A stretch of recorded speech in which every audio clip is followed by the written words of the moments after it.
Aloha. This testimonial is for One Insight to Thrive from 2020. The beta project One Insight to Thrive at the time was being led by Mr. Dan Silberberg with his former partner, Chris Power. I want to preface this testimonial by letting you know that should there be any updates or efforts to rectify the situation, I will take this testimonial down and I will provide those updates. So in 2020, early 2020, Mr. Chris Power introduced me to his new partner, Dan Silberberg, who had a proposal. Mr. Dan Silberberg's proposal was to launch One Insight to Thrive, and he needed investors because he needed advertising money. He had found a advertising company that could provide him with lists of emails, people who could potentially sign up for this program. And it was a very lucrative deal. For only $6,000, we could get on these email lists. And if we gross revenued from these email lists $1 million, they would take a cut off the top and we would keep the rest. And so I was told that if that happened, I would get a fixed amount as a reward. I would definitely get my $6,000 back, plus some off the top. I think it was about doubling my money. And according to this advertising company, if after a certain amount of time we did not gross $1 million, they would return the initial investment of $6 million. So I was told that worst case scenario, I would lose interest on the $6 million. I put in $6 million, and however many months later, I would get my $6 million back. So I was willing to do this for them. It wasn't too big of a deal to lose inflation interest. Now, I am an investor. You can look me up on FINRA Broker Check. I have all of my licenses. I'm not currently registered with a company, but I could tomorrow. I have all of my licenses. I'm a licensed investment advisor, even though I'm not registered with anyone at the moment. So this, as I said, this proposal was in the beginning of 2020. And if you all remember what happened during the year of 2020, there was a pandemic and a lockdown. And so this program, One Insight to Thrive, was supposed to launch in May. And it didn't launch until many months later. If I recall correctly, it was about September. The thing that I really didn't like from this delay wasn't the fact that it was delayed, but it was the fact that Mr. Dan Silberberg did not provide his investors or his participants with any updates along the way. And I say participants because as I was going through the program modules and looking further into what One Insight to Thrive claimed to be all about, I felt like it could be beneficial. I myself was going through some changes in the way that I was performing business, and I wanted to take a good hard look at myself to make sure that I was doing the right things for me. So one insight for me to thrive and do better in my business. So I decided to pay the $4,000 requested of me to join the beta project. And as I stated, the beta project was severely delayed, which I can accept. However, what was concerning was the lack of communication from Mr. Dan Silberberg. Mr. Chris Power was more than happy to communicate and answer any and all questions immediately and have Zoom meetings providing updates. Mr. Dan would have phone calls, but only after multiple attempts at reaching, and there was often multiple day delays in email response. Another thing that I can accept, because I know that people are like that. I've worked in the investment industry, the financial advising industry for almost 10 years. And I know that there is a big difference between advisors. Some of them are on it, and that is the company that I've always worked with. We're on it. We respond to you by the end of the day. We have your money. So we respond to you at the end of the day. Having said that, I've worked in offices where the guy next door would reply to his clients a week later. He has your money and you have to wait a week before you know what's going on with your money. Hey, that's your choice, who you're going to work with. I'm just letting you know, this has been my experience.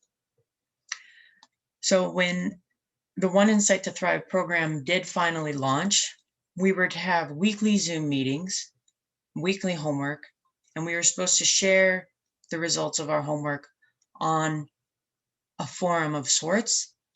We were told that this forum was Facebook, but the link itself, the address and the name of the website, I don't remember what it was, but it was not Facebook. It did not say Facebook. It might have been powered by Facebook, but it was not Facebook. And I'm in my early 30s and I have a lot of experience using computers and internet interfaces. This website that was chosen was about 6 times more difficult than actual Facebook.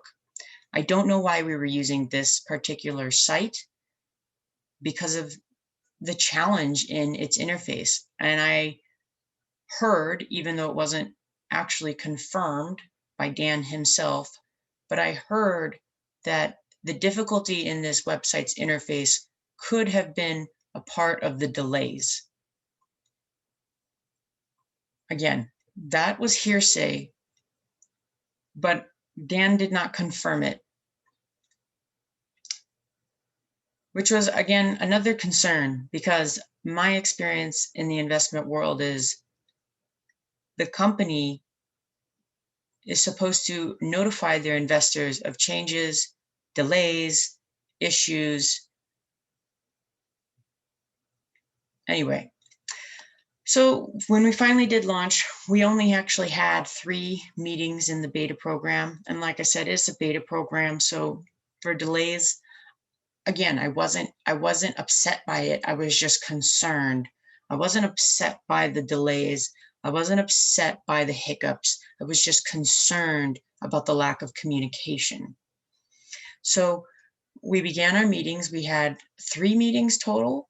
And another concern that I noticed prior to the 3rd and final meeting was one of the other participants asked if we could have copies of the recordings, because every single meeting we had was recorded. And Dan said no.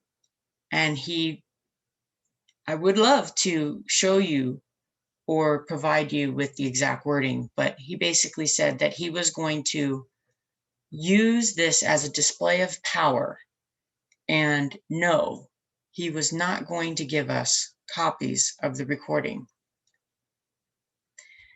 This is the kind of person that you will be investing in, or this is the kind of person that you will be learning from should you choose to work with Mr. Dan Silberberg. By our 3rd meeting, he asked us how we were feeling.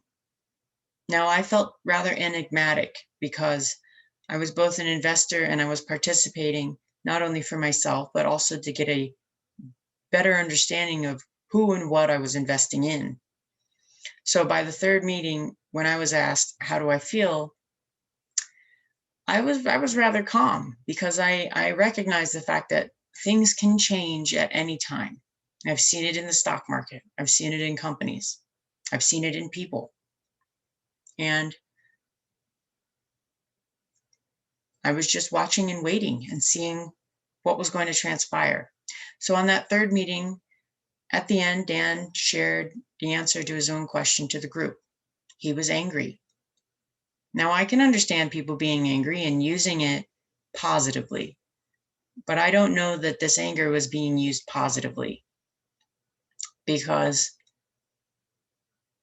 the feeling that I got from the meetings was like I was at boot camp, like I was being yelled to by a drill instructor.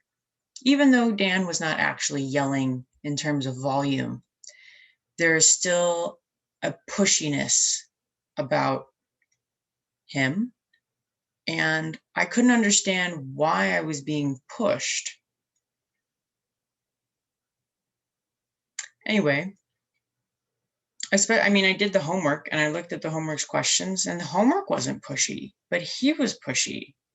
And I couldn't understand why I was being pushed in such a militant manner. So at the end of this angry meeting, we were given homework, and in the following days, I found out through Chris Power that the program was going to be shut down. And I had to actively reach out to Dan to find out what was going to go on with the $6,000 advertising investment. Chris and Dan both made it clear that because I was initially referred to the group by Chris, that the $4,000 participant payment I would have to speak to Chris about. That doesn't really make sense to me because they were supposed to be a joint company. But Chris had already offered to continue the program in his own way and thereby rectify the $4,000 participant fee, which I can accept. But following up with Dan regarding the $6,000 advertising investment, apparently that company did not follow through with their promises, and I'm not sure why. It wasn't explained to me why. It could be that Dan was being very militant with them as well. I don't know. I'm going to say that. I don't know what happened to the actual advertising company that Dan had promised the $6,000 was going to. Perhaps because Dan called off the program and canceled it, perhaps that voided the contract. So Dan said that because it was a joint company that I had invested my $6,000 in, that each of them, him and Chris, was going to be responsible for 50% of my investment. That was a bit of a challenge for me to accept, but I am okay with that. The reason being, Dan was the one with the idea about the advertising investment. Dan was the sole person communicating with this advertising company. It was Dan's responsibility to get on this email list, and it was Dan's responsibility to interact with the advertisement company. Still, I can accept the 50-50. And he told me he needed a break. He needed some time to collect himself after whatever fiasco happened with the program. Another thing that I would be patient with. I'm an investor. I tend to be a long-term investor. I have the youth to be able to be a long-term investor. So I don't mind waiting a few months, especially when I receive regular communication, which was not something I ever received from Mr. Dan Silberberg. In order to get a communication from him, I had to send one first. So if you're going to work with Mr. Dan Silberberg, I highly recommend setting a reminder for yourself to reach out to him, since most investors receive like a monthly or quarterly statement from their companies that they invest in, because that's the law.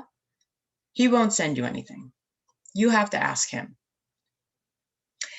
And as time proceeded, he revealed to me that there had been some sort of a PayPal dispute, and it was a referral from Chris. This referral from Chris paid Dan $1,500, and because Dan could not deliver and canceled the program, this gentleman was able to file a dispute with PayPal and get his money back from Dan. Dan was not happy with this, and he claimed that Chris's client took $1,500 from him, Dan, and thus, if I wanted $3,000, no, I couldn't have it because some other guy had taken $1,500 from him through PayPal. So now Dan is claiming that he only owes me $1,500 and that Chris owes me $4,500. Chris is very willing to communicate with me, and not just by email and not just by phone. Chris actively reaches out, whereas Dan only reacts. In my experience, I would love to be able to take down this video and provide positive updates.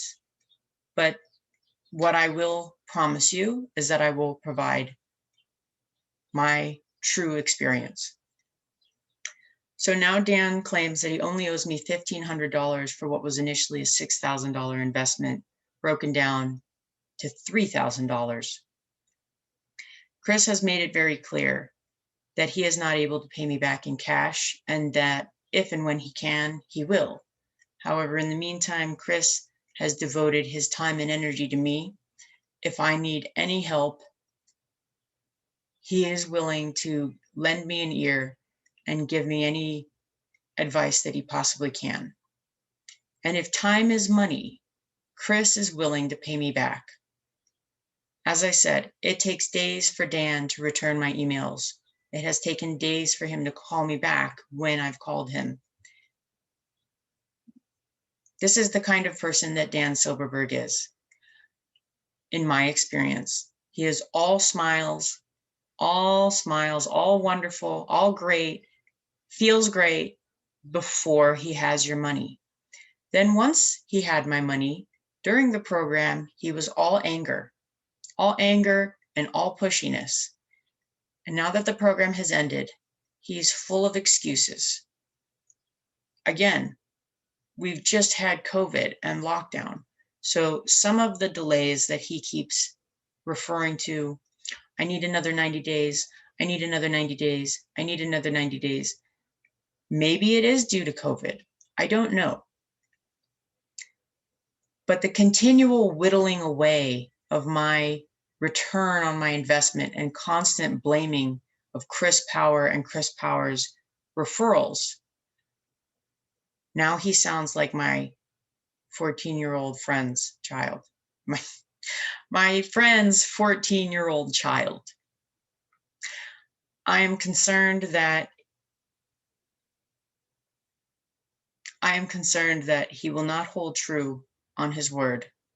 I am concerned that I will not receive anything back other than, I need another 90 days. There's been delays. I need another 90 days. Oh, something else happened. I'm going to owe you less. I owe you less. I owe you less. It's Chris's fault. That is literally all that he has said to me. And this is just a testimonial. Perhaps you will be treated differently. But I thank you for listening to the end. And as I promised in the beginning, should there be updates, should the situation change, should I be made whole, I will take this down. And I will be more than happy to provide a new update, one that recounts how Dan went through the underworld and rose again. Until then, thank you.